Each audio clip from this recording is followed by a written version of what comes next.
Hello बच्चों, स्वागत है आपका हमारे यूट्यूब चैनल ओम लर्निंग क्लासेस में। तो आज की वीडियो में हम लोग बात करेंगे कि विभिन्न स्थितियों में नया लाभ हानि अनुपात तथा लाभ प्राप्ति अनुपात की गणना किस प्रकार की जाती है। तो चलिए जल्दी से वीडियो शुरू करते हैं। जब शेष साझेदारों का यानी कि जो बचे हुए साझेदार हैं उनका नया लाभ हानि अनुपात क्वेश्चन में ना दिया, देखिए पुराना लाभ हानि अनुपात तो दिया ही रहेगा, हर क्वेश्चन में दिया रहेगा, बट नया लाभ हानि अनुपात अगर नहीं दिया है उस कंडीशन में हम लोग नया लाभ हानि अनुपात और लाभ प्राप्ति अनुपात कैसे निकालेंगे। तो इसका सिंपल सा सॉल्यूशन है कि इस कंडीशन में जो नया लाभ हानि अनुपात है, नया लाभ हानि अनुपात और नया लाभ हानि अनुपात तथा लाभ प्राप्ति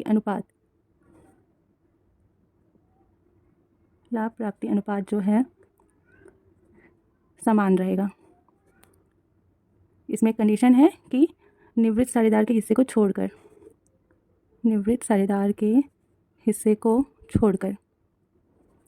अब देखिए हम इसको आपको एक एग्जांपल समझा रहे हैं, ठीक है।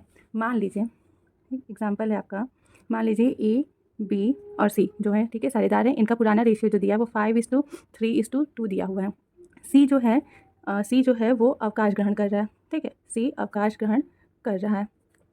अब क्वेश्चन में कुछ भी नहीं कहा है, सिर्फ और सिर्फ कहा है कि ए बी सी का रेशियो पुराना वाला इतना है, सी अवकाश ग्रहण कर रहा है, हमें नया लाभ हानि अनुपात और लाभ प्राप्ति अनुपात की गणना करें। तो इस कंडीशन में जो ए और बी का नया अनुपात होगा लाभ हानि का, वो क्या होगा। तो हम क्या बोले हैं कि निवृत्त साझेदार यानी कि जो अवकाश ग्रहण कर रहा है उसके हिस्से को छोड़ के जो अनुपात रहेगा वो बराबर ही रहेगा, पुराना ही रहेगा। यानी कि देखिए सी का हिस्सा कितना है, 2, ठीक है, 2 हिस्सा है उसका, तो सी के हिस्से को छोड़ दीजिए, बचा कितना 5:3। तो ये ए और ये बी, तो ए और बी का जो हिस्सा रहेगा रेशियो लाभ हानि का वो 5:3 रहेगा, यानी कि पहले जैसा ही रहेगा। और जो लाभ प्राप्ति अनुपात है ए और बी का लाभ प्राप्ति अनुपात, ठीक, वो भी 5:3 ही रहेगा। इसे हम लोग को अलग से निकालने की ज़रूरत नहीं है। मतलब क्या कि जब भी क्वेश्चन में सिर्फ और सिर्फ पुराना अनुपात दिया हो और कहे कि कोई साझेदार अवकाश ग्रहण कर रहा है, इसके अलावा और कोई भी चीज़ें न बताई गई हैं, तो उस कंडीशन में जो शेष बचे हुए साझेदार होते हैं उनका जो हिस्सा रहता है लाभ हानि अनुपात का, वो अवकाश ग्रहण करने वाले साझेदार को छोड़ करके जो बचा रहता है वही हिस्सा रहता है। जैसे यहाँ पे 2C का था, उसे हटा देंगे तो 5:3 जो है वो ए और बी का नया लाभ हानि अनुपात है, और सेम हिस्सा लाभ प्राप्ति अनुपात भी इन लोग का बनेगा। इसमें हम लोग को और कुछ नहीं करना।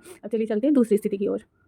दूसरा है कि जब शेष साझेदारों का नया लाभ हानि अनुपात दिया, देखिए यानी कि क्वेश्चन में पुराना लाभ हानि अनुपात तो दिया ही रहेगा, साथ में हमें नया लाभ हानि अनुपात भी दिया है। तो अब हमें निकालने की क्या जरूरत है, सिर्फ और सिर्फ लाभ प्राप्ति अनुपात। और लाभ प्राप्ति अनुपात का हम लोग फॉर्मूला हम आपको बता ही चुके हैं, जो कि क्या है, हम यहाँ पे सिंपल में लिख देते, gaining ratio is equal to new PL ratio में से हम लोग क्या करते हैं माइनस ओल्ड PL रेशियो, ठीक है, यही हो गया ना।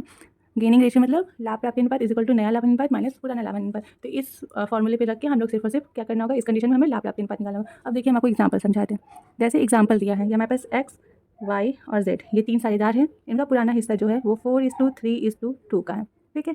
वाई जो है वो अवकाश ग्रहण कर रहा है, ठीक, अवकाश ग्रहण कर रहा है वाई के जाने के बाद जो एक्स है और वाई का जो न्यू रेशियो है वो कितना दिया हुआ है, 5:3, ठीक है, ये न्यू रेशियो दिया हुआ है। अब इस कंडीशन में हम लोग क्या निकालना होगा, सिर्फ और सिर्फ गेनिंग रेशियो। तो अब हम लोग को गेनिंग रेशियो जब हम लोग निकालेंगे, गेनिंग रेशियो निकालेंगे तो क्या करेंगे, एक्स का देखिए, तो एक्स का पहले न्यू PL रेशियो कितना है, 5/8, पुराना रेशियो कितना है एक्स का, तो 4/9, ठीक है, 4/9। इस कंडीशन में हमारा एलसीएम हो जाएगा 72, 45 - 24 इज इक्वल टू 21/72, ठीक, ये हो गया। जेड की बात करें तो जेड का जो पुराना हिस्सा है वो है 3/8 का, उसमें से 2/9 जो है वो हम लोग माइनस करेंगे। तो इसका भी जो सेक्रीफाइस एलसीएम हो जाएगा 72, 27 - 16 इज इक्वल टू 11/72। तो इन लोग का जो गेनिंग रेशियो आएगा वो आएगा 21:11। ये हो गया इन लोग का गेनिंग रेशियो। तो यहाँ पे हम लोग को सिर्फ और सिर्फ गेनिंग रेशियो निकालने की जरूरत थी। अब चलते हैं नेक्स्ट कंडीशन की ओर।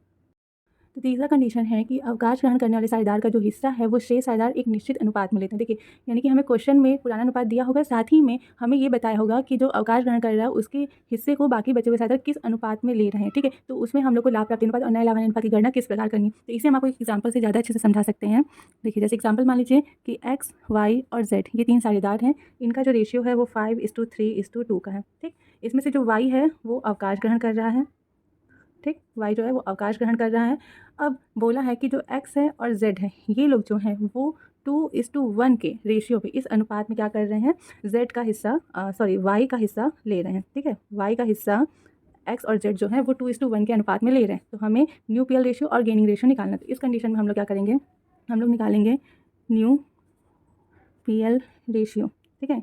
न्यू PL रेशियो हम लोग निकालेंगे तो देखिए कि जो ए है वो कितना ले रहा है, जो एक्स है वो कितना ले रहा है वाई से, तो एक्स रिसीव्स 2/3, ठीक है। रेशियो कितना बनेगा 2/3, x receives 2/3 share of y, ठीक है। तो वाई का हिस्सा कितना है, तो वाई का हिस्सा कितना है 3/10।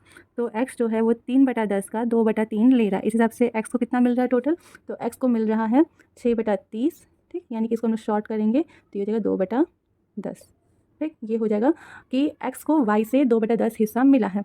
अब उसके बाद इस हिसाब से न्यू रेशियो ऑफ एक्स कितना बनेगा, तो एक्स का पुराना हिस्सा कितना है, तो पुराना हिस्सा जो है वो है 5/10 का, जिसमें कि उसको नया हिस्सा मिल गया है लाभ प्राप्ति अनुपात का 2/10। इस हिसाब से उसका जो एलसीएम बनेगा 10, यहाँ पे 5 + 2, यानी कि इसका न्यू पीएल रेशियो है 7/10। अब हम लोग निकालेंगे जेड का, तो फिर है z receives 1/3 share of y, यानी कि जेड को कितना मिला है, तो जेड लिया है वाई के 3/10 का 1/3, यानी कि 3/30, इसको शॉर्ट करेंगे तो 1/10 हो जाएगा। इस हिसाब से न्यू रेशियो ऑफ जेड करेंगे तो जेड का पुराना हिस्सा कितना है, तो 2/10 में वो अब नया हिस्सा जो लाभ प्राप्ति अनुपात है उसे मिला लेगा, तो एलसीएम जगह 10, ठीक है। यहाँ पे जगह 2 + 1 = 3/10। तो इस हिसाब से इन लोग का जो न्यू पीएल रेशियो बन रहा है एक्स और जेड का, वो कितना बन रहा है 7:3।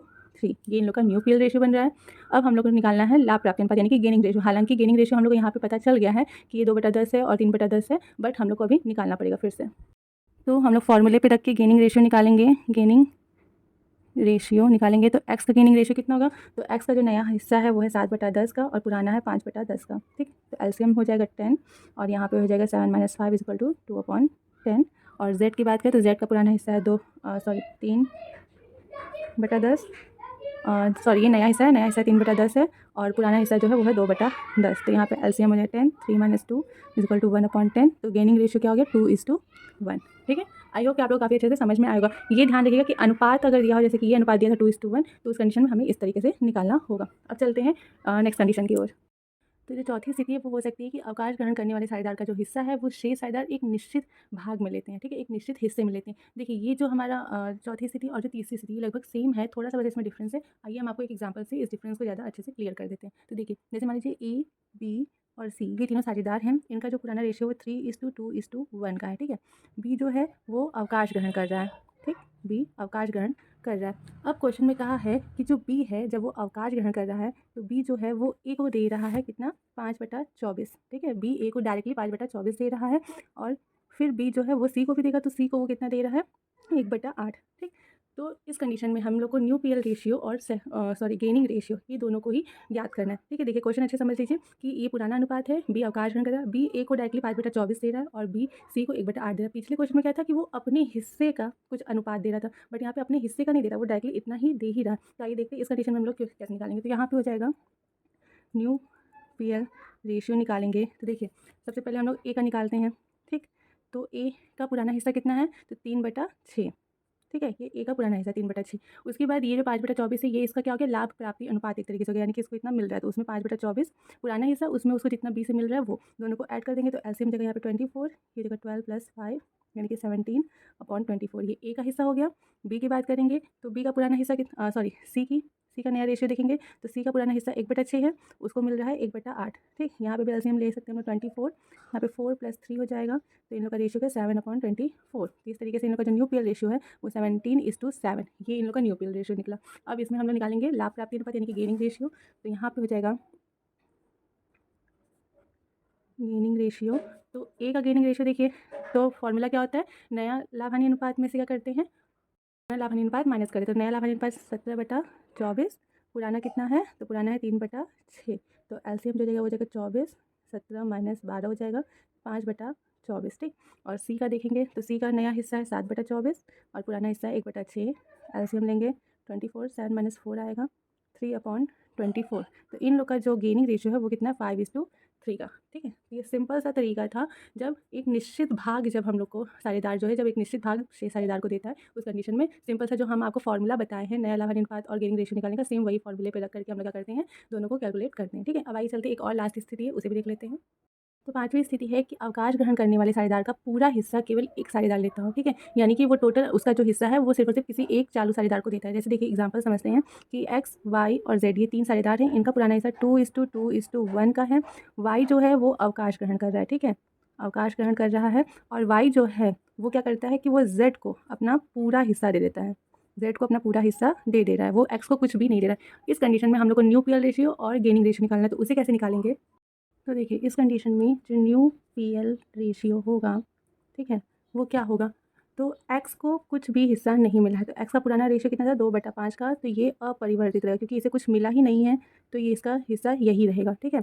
वाई तो चला गया। जेड को बोला है कि जेड का हिस्सा जो था वो 1/6 था, ठीक, और लाभ प्राप्ति अनुपात जो वाई का हिस्सा था, तो वाई का हिस्सा कितना था? 2/5, तो ये जो है वो जेड के हिस्से में जुड़ जाएगा। तो इस हिसाब से, सॉरी 1/5 है ये, तो इस हिसाब से जो रेशियो होगा वो होगा 1+2 यानी कि 3/5। तो एक्स और जेड का जो नया लाभांश अनुपात निकलेगा वो 2 इसका पुराना वाला ही रहेगा और 3 जो है वो जेड का, ठीक है। 2:3 जो है ये नया अनुपात रहेगा, यानी कि एक्स को कुछ नहीं मिला है तो एक्स के रेशियो में कोई परिवर्तन नहीं होगा। जेड को मिला है तो पुराना लाभांश अनुपात प्लस लाभ प्राप्ति अनुपात इक्वल टू हमारा नया अनुपात निकला है, ठीक। अब उसके बाद बात करें गेनिंग रेशियो की।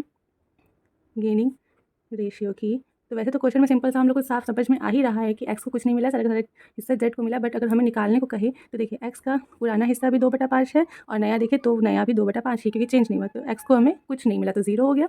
और जेड की बात करें तो जेड का पुराना हिस्सा जो है, सॉरी पहले नया निकालेंगे, नया 3/5 और पुराना 1/5, तो जो हो गया यहाँ पे 2/5 आ जाएगा, यानी कि पूरा हिस्सा जो है, पूरा हिस्सा जेड को मिला,